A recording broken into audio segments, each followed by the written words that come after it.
meu concurseiro do TJ, vamos para o nosso segundo bloco sobre ortografia. Dessa vez eu vou comentar sobre algumas diferenciações entre palavras. Claro que no primeiro bloco eu trabalhei diferenciação também, né? Diferenciação entre os porquês. Porquê junto sem acento, porquê junto com acento, porquê separado e com acento e porquê separado sem acento. Diferenciamos. Bom, eu vou trabalhar, olha, o primeiro tópico nosso. Onde, aonde e donde. Importante isso? Ou se é importante? Muito importante. Então, olha só. Como é que a gente utiliza aqui logo do início aonde, né? Então, aonde você vai? Bom, é aquela história. Para quem me conhece já, você que me conhece agora, que está me conhecendo agora, vai se acostumar com isso, né? Eu não gosto de bizu para a prova de concurso. Por que eu não gosto de bizu para a prova de concurso? Porque bizu não cai na prova, dá para entender? Bizu não vai cair na sua prova, o que cai é regra. Portanto, foque na regra. Veja, entenda. Olha o nosso primeiro assunto. Onde, aonde e donde. Bom, muita gente termina buscando bizu para isso aqui, dizendo que aonde nós utilizamos com verbos que indicam movimento, onde com verbos que não indicam. Olha, pessoal, isso é bizu. Pode dar errado e eu vou mostrar que pode dar errado. Mas venha para cá. Olha, aonde você vai? Pessoal, essa é a primeira frase. Tiago, quando é que a gente vai utilizar aonde se você diz que essa história de verbo que indica movimento, nem sempre vai dar certo. Pode dar, pode não dar. Eu prefiro não ir pelo bizu, prefiro ir pela regra. E a regra é simples, olha. Basta olhar para o verbo ao qual essa palavra está fazendo referência. Tá? Olha, quem vai, vai a algum lugar. O verbo exige a preposição a. Está aqui a preposição, olha. Quem vai, vai a algum lugar. O que eu vou fazer com essa preposição? Vou deixar no final? Não, vai ficar estranho, né? Onde você vai a? Não tem como. Eu vou ter que trazer essa preposição para cá, olha. Joguei a preposição a antes do pronome interrogativo, do advérbio interrogativo onde? Antes do advérbio interrogativo onde? Então tá aqui, olha. Juntei preposição mais o advérbio onde, informei aonde. Tiago, só isso? Só isso. Como é que é, Tiago? Quer dizer que para usar a palavra onde, basta olhar para o verbo e perceber se o verbo pede ou não preposição a. Justamente. Se o verbo pedir preposição a, você vai juntar o a mais o onde e vai formar o quê? Aonde. E aí você mata qualquer questão pensando nisso, certo? Aí eu venho para cá, olha. Onde você mora? Bom, quem mora, mora a algum lugar? Não. Quem mora, mora em algum lugar. Quem mora, mora em algum lugar. Então entenda. Tá aqui. Se o verbo morar não pede preposição a, como é que eu vou utilizar aonde, pessoal? Olha meu piloto caindo, vou pegar aqui o bichinho. Como é que eu vou utilizar aonde se o meu verbo não pediu preposição a? Aqui é onde. Tiago, mas eu não posso jogar essa preposição em antes de onde, não? E dizer em onde você mora? Claro que não, a gramática não admite isso, né? Em onde você mora não tem como. Posso dizer nonde você mora? Não, não posso dizer nonde você mora, porque não existe isso na língua portuguesa. Então, sempre que o verbo pedir preposição em, eu vou aplicar apenas o advérbio onde, o advérbio interrogativo onde. Onde você mora? Daquela música cantada pelo grupo Cidade Negra, né? Tinha como vocalista Tony Garrido. Eu acho que o grupo ainda existe, né? Há uma música de Cidade Negra cujo título é Onde Você Mora. Só que lá no meio da música ele canta aonde você mora, aonde você foi morar.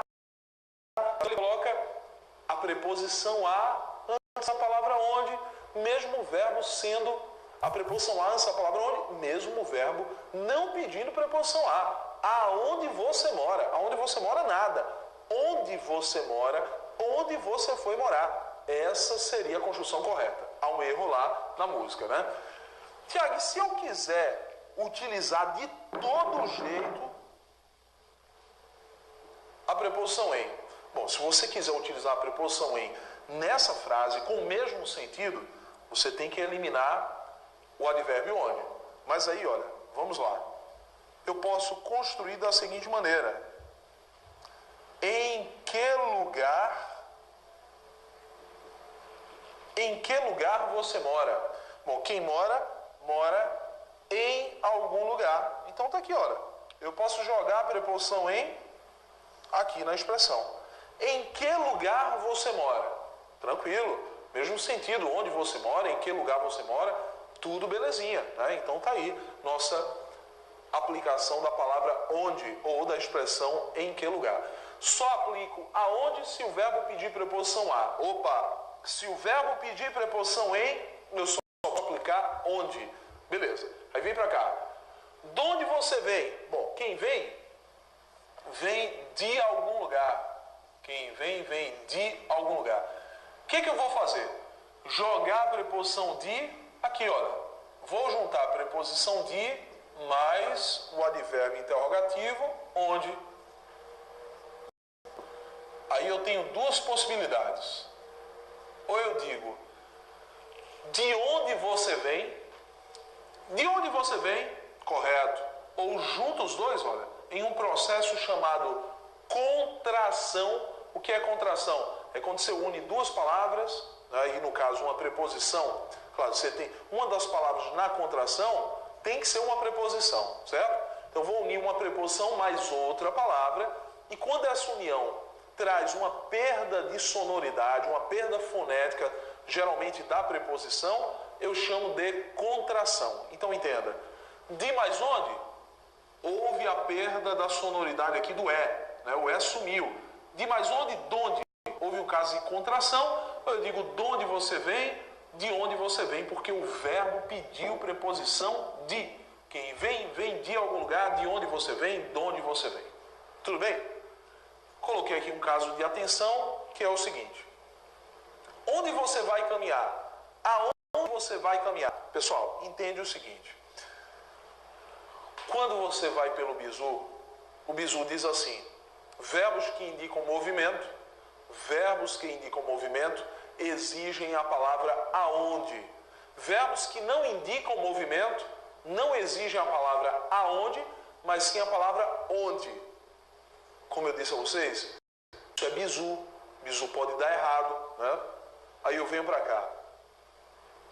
Onde você vai caminhar ou aonde você vai caminhar? Vamos dizer, você conversando com um amigo ou com uma amiga, essa pessoa disse para você o seguinte, rapaz, eu tenho que começar a caminhar. O médico disse que minhas taxas estão elevadas, eu tenho que caminhar a partir de amanhã.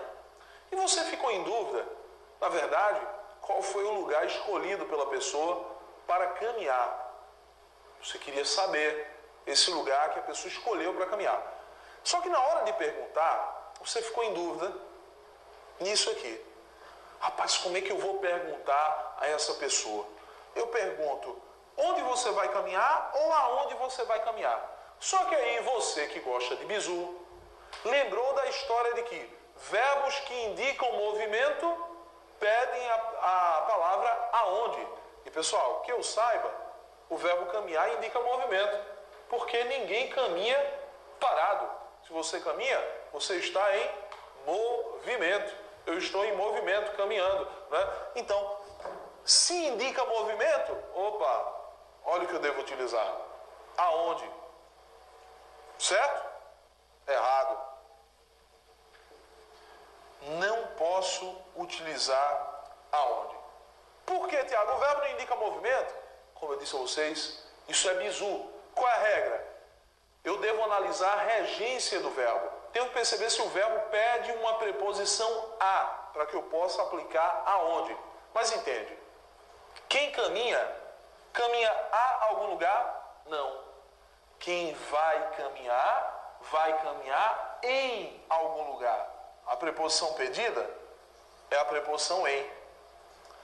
Se foi a preposição em pedida o verbo caminhar, obviamente eu não posso dizer aonde você vai caminhar, mas sim onde você vai caminhar. Tudo bem? Então, essa é a forma correta aqui. Então, muito cuidado nessa diferenciação entre onde, aonde e donde. Tudo bem? Vamos lá para mais um caso. Bom, pessoal, o segundo ponto aqui, ó, mal com U e mal com L. Diferenciação também que muitas vezes é abordada por meio de bizu, né? Isto é, mal com U é o contrário de bom, mal com L é o contrário de bem. Tudo bem. Bizu que muitas vezes funciona e muitas vezes não funciona. Então eu prefiro entender da seguinte maneira, olha. Ele está de mau humor. Realmente, pessoal, a palavra mal com U sempre é o contrário da palavra bom. Contrário de bom. Sempre. Né? Só que eu tenho que saber um pouco mais. Se eu vou tentar um concurso público, né, eu tenho que saber um pouquinho mais. Olha, mal com U, pessoal, sempre foi adjetivo. E o que é adjetivo? Classe gramatical responsável por caracterizar um substantivo. Então, nota, eu tenho aqui o substantivo humor. E quando eu digo que ele está de mau humor, essa palavra mal aqui está caracterizando o humor, está caracterizando o substantivo. Ele está de mau humor e o contrário, ele está de bom humor. Sempre é o contrário da palavra bom, sempre vai funcionar como adjetivo. Entenda, mal com U a gente já fecha por aqui. Mal com U sempre é o contrário de bom, sempre vai funcionar como adjetivo. Em qualquer outra situação, eu tenho que aplicar o mal com L. Eu sempre digo que é quase impossível você errar a aplicação do mal com U e mal com L, porque se mal com U é o contrário de bom e sempre vai funcionar como adjetivo, em outra situação vai ser mal com L. Beleza? Então entenda o seguinte. Ele canta mal. Bom, pessoal, mal, eu vou passar um traço aqui, olha, só para a gente saber que mal com U acaba por aqui. Ele canta mal. Mal é o modo como ele canta. Bom, a palavra que indica modo e que aparece ligada a um verbo, né, indicando o modo como essa ação ocorre, a palavra funciona como advérbio. Advérbio de modo. Está aqui, olha.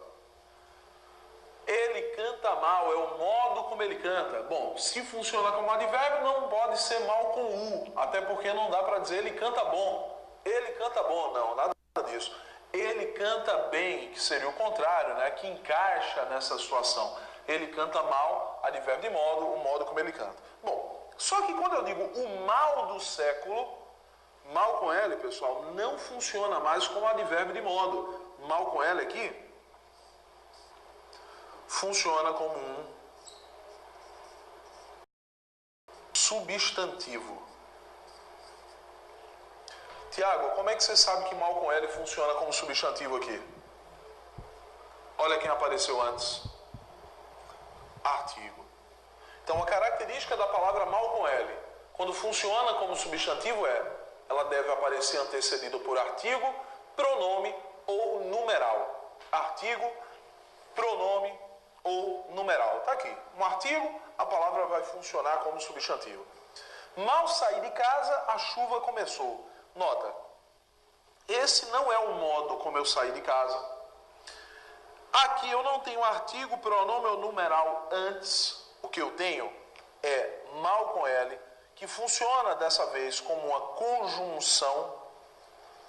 Uma conjunção que indica o valor de tempo. Certo? Tiago, como é que você sabe que esse mal com L é uma conjunção? Eu sei porque ele traz o mesmo valor de sentido de quando, assim que, logo que, sempre que e assim por diante, certo? Etc. Olha, quer dizer, o sempre que nem encaixa aqui, né? Na verdade o que encaixa é quando saí de casa a chuva começou. Assim que saí de casa, a chuva começou. Logo que saí de casa, a chuva começou. Sempre que não vai encaixar. Sempre que saí de casa não dá, né? Mas quando, assim que e logo que, eu consigo encaixar aqui no lugar do mal com L. Deu certo? Já sei que é uma conjunção temporal. Conjunção que indica tempo. Então, essas são 3 classificações da palavra mal com L. Então, não basta, pessoal, saber que que o mal com L é o contrário de bem, né? Vai funcionar em alguns casos, outros não. Tem que saber também classificação. Mal com L pode ser substantivo, pode ser conjunção temporal. Vamos lá. Terceiro caso nosso é o seguinte. Vou fazer a diferenciação aqui entre mas, sem i, mais com i e mas com acento agudo no A. Vamos ver como é que funciona isso. Na letra A, ele correu, vírgula, mas não chegou a tempo.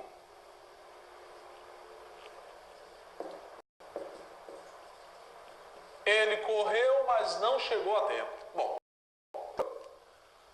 duas orações, ele correu é uma, não chegou a tempo é outra. Olha quem apareceu no meio, mas. Que palavra é responsável por fazer a ponte entre uma oração e outra? Uma conjunção. Isso aqui funciona como uma conjunção. Nessa ocasião, o mas sem i está indicando o valor de oposição, adversidade, contrariedade, certo?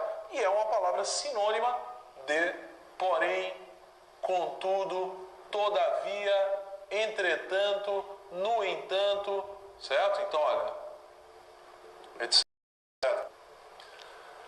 Ele correu, porém não chegou a tempo. Contudo, não chegou a tempo. No entanto, não chegou a tempo. E assim por diante, né? Bom, só que nem sempre o mas sem i vai trazer o valor de oposição. Eu posso ter o seguinte, olha, ele estuda, vírgula, mas também trabalha.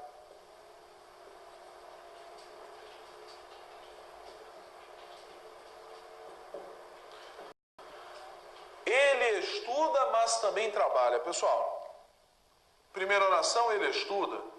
Trabalha, segunda oração. Eu tenho aqui mas também, que é uma locução, né? Uma locução conjuntiva, que indica adição. Só que olha quem aparece. O mas. Só que a palavra mas aqui, pessoal, como eu já disse, não indica oposição. Aqui o valor de sentido é um valor de adição. É como se eu substituísse, e posso fazer isso, né? O mas também por e. Ele estuda e trabalha. Ele estuda bem como trabalha. Posso substituir por bem como aqui, certo? Mesmo valor de sentido, valor de adição. Bom, e aí eu tenho mais com i. O mais com i, pessoal, que na língua portuguesa ou vai funcionar como advérbio de intensidade ou vai funcionar como pronome indefinido. Percebe comigo.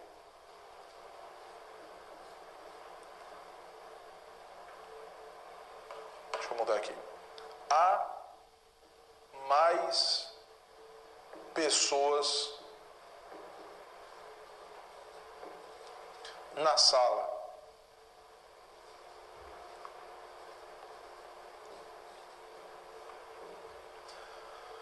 Há mais pessoas na sala. Pessoal,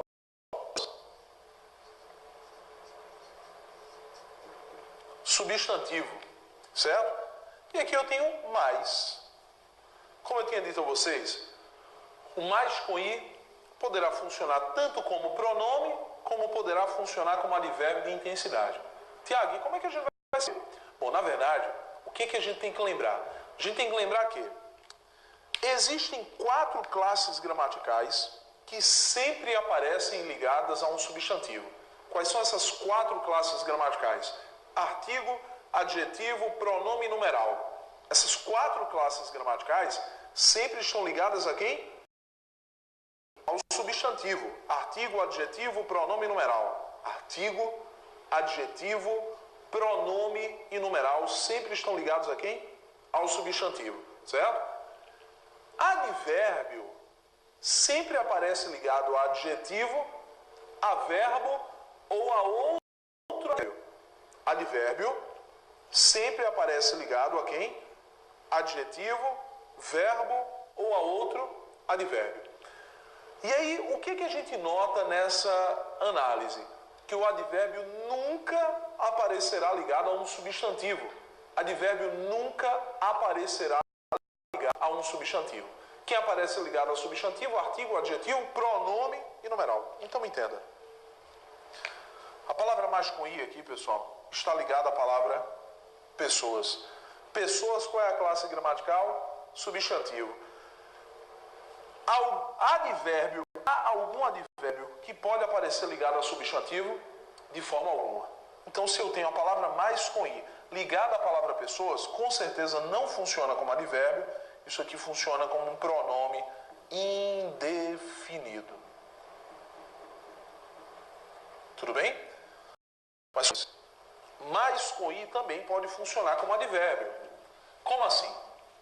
Como eu disse para vocês, advérbio é uma classe gramatical que pode aparecer ligada a adjetivo, verbo ou a outro advérbio. Aqui, olha. Ele está mais animado. Ele está mais animado. Nota que agora a palavra mais com i está ligada, está relacionada à palavra animado. Só que animado não é substantivo. Animado é um adjetivo. Classe gramatical que aparece ligada a adjetivo, a verbo ou a outro advérbio, indicando valores circunstanciais. O que são valores circunstanciais? Valores de sentido que um advérbio pode desempenhar. Quais são esses valores? São 7. Lugar, tempo, modo, intensidade, afirmação, negação e dúvida. Lugar, tempo, modo, intensidade, afirmação, negação e dúvida. Nota que eu tenho aqui o mais com i, ligando intensidade e ligado à palavra animado. Opa, desculpa, o que é advérbio, né? Advérbio de intensidade.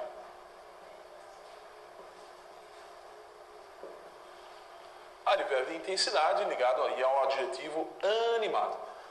Beleza. Opa, essa é a minha letra D de dado e não letra B novamente. Né? Letra E. Elas são pessoas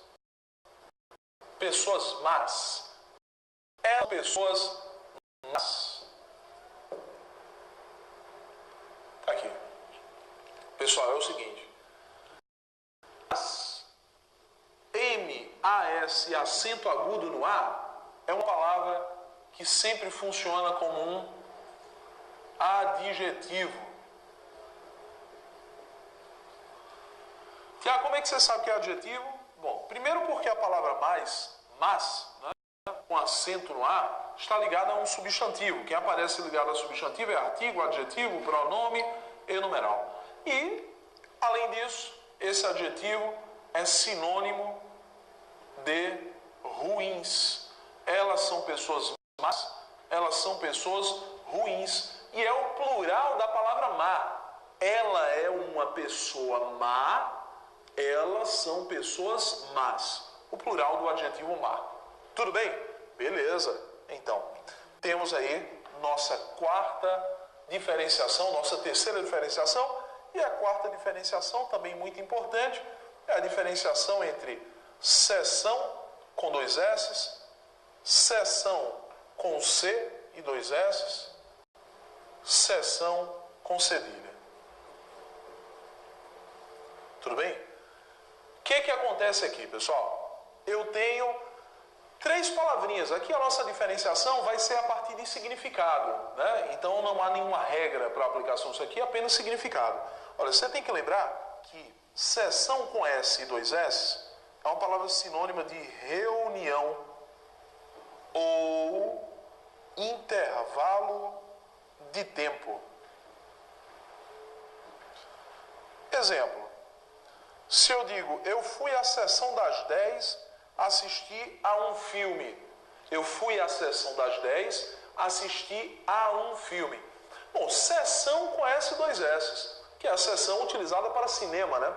Mas já por que a sessão utilizada para cinema tem que ser com S e 2S?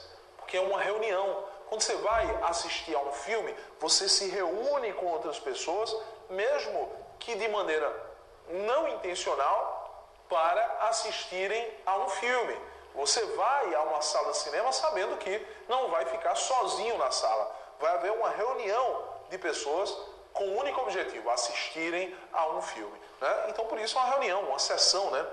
Beleza. Sessão espírita. Dessa maneira, uma reunião espírita, né? Bom, e assim por diante. Sessão com C e 2S. Bom, sessão com C e 2S, ato de ceder, ato de doar. Eu fiz a sessão dos meus brinquedos de infância, sessão com C e 2S. Bom, por último, sessão com cedilha. Isso aqui significa parte, setor, departamento,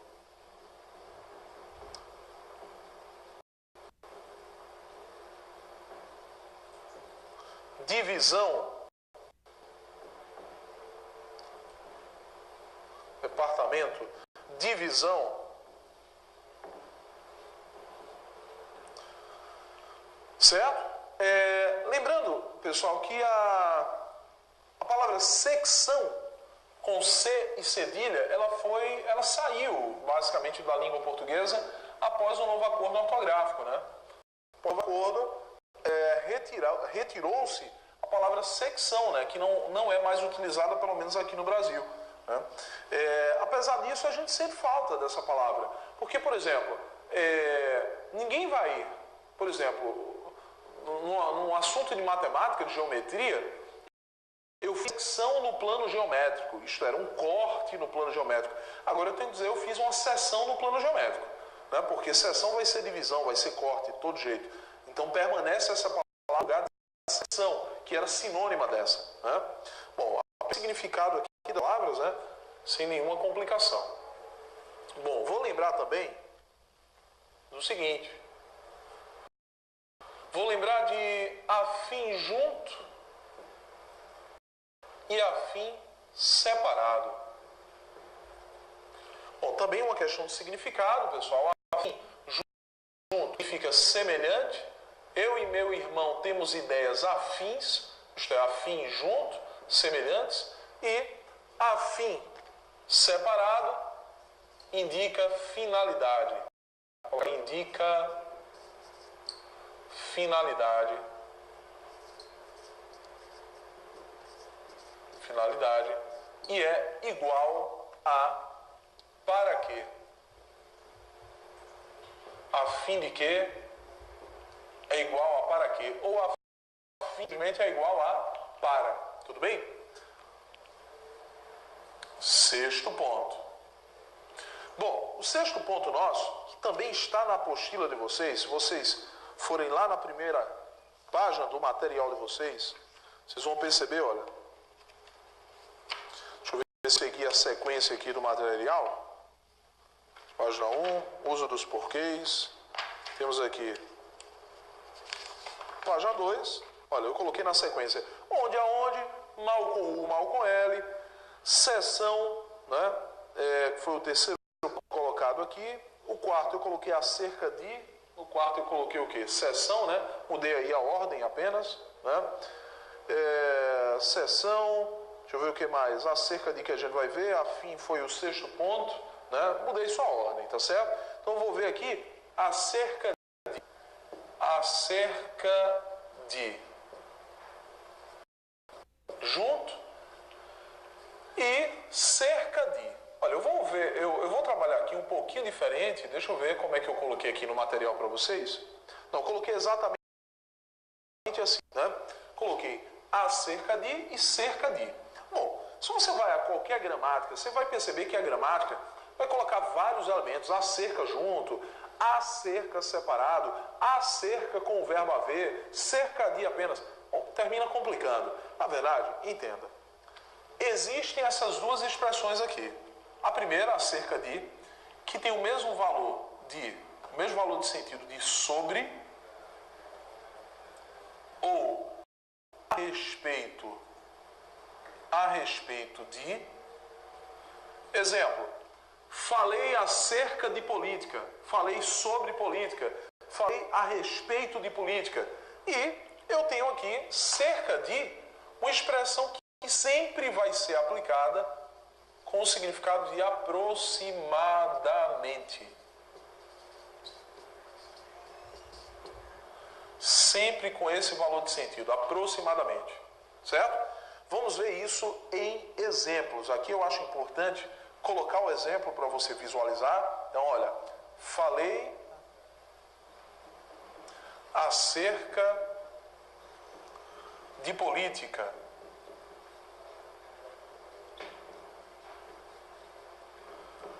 Falei acerca de política. Bom, pessoal, eu tenho aqui acerca de com esse significado, né? Falei a respeito de política, acerca, tudo junto. Tudo bem? Bom, então essa é a única aplicação de acerca de junto, né? Com o significado de sobre, a respeito, indicando assunto, né? Eu vou colocar aqui, olha, indica assunto. O assunto sobre o qual eu tratei foi o assunto de política, então indica assunto. Beleza. Mas a letra B, eu vou aplicar primeiramente a expressão cerca de solitária aqui, olha, cerca de 100 alunos vieram. Cerca de 100 alunos vieram à aula, tá bom? Só vieram para a gente perceber aqui, olha. Cerca de, como eu disse a vocês, sempre vai ter o mesmo significado de aproximadamente. Isto é, aproximadamente 100 alunos vieram. Então eu tenho aí o cerca de com esse significado. Bom, para a gente terminar esse bloco, deixa eu ver aqui, olha, mais exemplos de cerca de, só que dessa vez associada a expressão a outras palavras.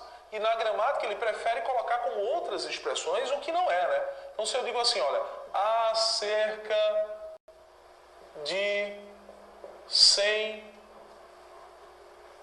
alunos na sala.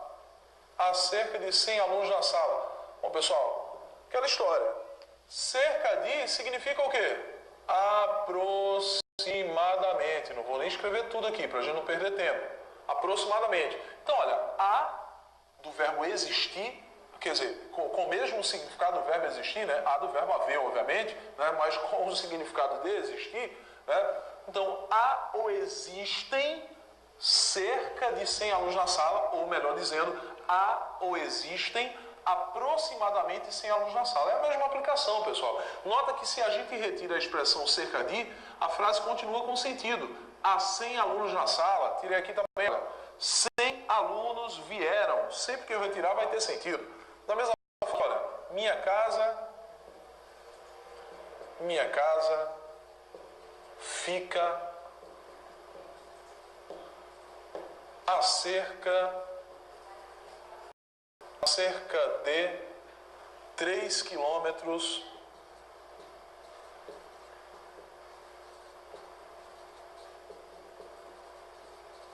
daqui. A história é a mesma.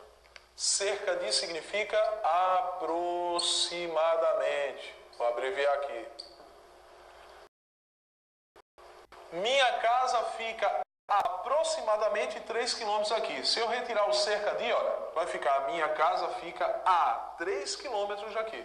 O sentido se mantém. Claro que eu sempre vou aplicar cerca de quando houver a intenção de aproximar o valor. Sétimo ponto, caso que está lá no edital, importantíssimo. Em qualquer edital você vai perceber isso, porque faz parte de ortografia, né? Então eu tenho aqui, olha, está com acento e estar com R. Muita gente me pergunta essa diferença. Mas, Tiago, como é que eu sei se eu vou aplicar estar com acento ou estar com R? Bom, na verdade, o diretor está saindo aqui ou cortou o acento? Tá, beleza. Então, vamos lá. Olha, venho para cá e vou colocar o seguinte. Sempre que você quiser saber se vai utilizar estar com acento ou estar com R, você vai trocar pelo verbo viver. Se você trocar pelo verbo viver e aparecer viver com R no final, você tem que aplicar estar com R. Se você aplicar o verbo viver e aparecer vive, isto é, sem R no final, você vai aplicar estar com acento. Exemplo, ele tem vontade de estar em casa. Ele tem vontade de estar em casa. O que eu vou fazer, pessoal? Fiquei em dúvida, será que eu apliquei corretamente estar com R? Ou será que eu deveria aplicar estar com acento? O que eu faço? Troco pelo verbo viver. Se eu trocar pelo verbo viver, eu tenho que dizer, ele tem vontade de vive em casa? Ele tem vontade de vive em casa? Ou ele tem vontade de viver em casa? O correto, ele tem vontade de viver em casa. Se eu apliquei viver com R, eu devo aplicar estar com R. Tudo bem? Ele tem vontade de estar em casa, de viver em casa. Tudo bem? Beleza. Vou colocar mais um exemplo. Ele disse que está em casa. Ele disse que está em casa. Olha, quero saber se isso aqui está correto. Se seria realmente estar ou estar com R. O que eu vou fazer? Ele disse que viver em casa ou ele disse que vive em casa?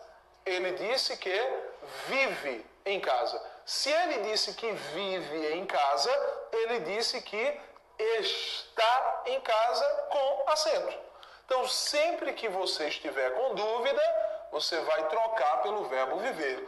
Viver terminou com R, estar vai terminar com R.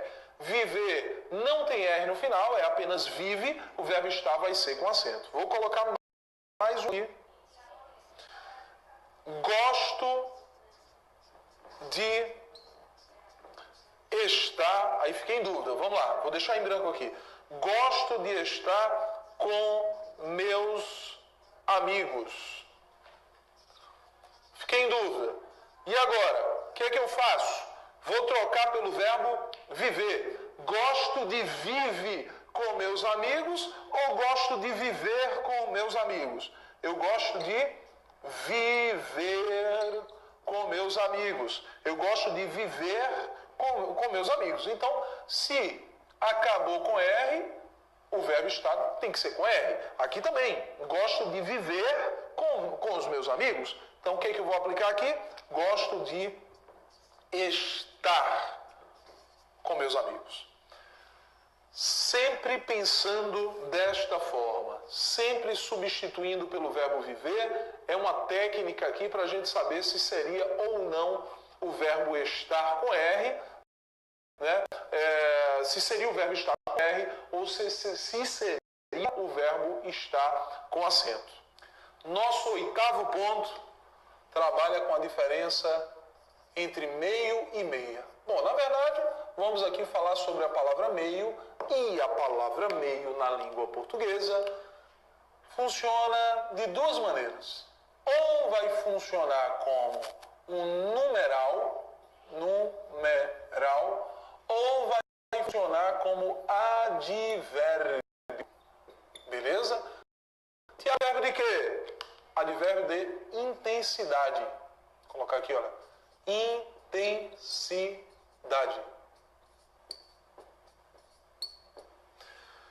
Se for numeral, a palavra meio vai ser igual a isto. desculpa, se for advérbio vai ser igual à expressão pouco. Se for numeral, vai indicar metade. Então, vou colocar aqui, olha, indica metade. Numeral indica metade, se for advérbio, vai ser igual à expressão pouco. Fácil demais isso aqui, pessoal. Olha, agora é meio-dia e meia. Agora é meio-dia e meia. Entenda. Metade de quê? Do dia. Metade de quê? Da hora. E Tiago, o correto não é meio-dia e meio, não? Não. Olha, dia é um substantivo masculino, certo?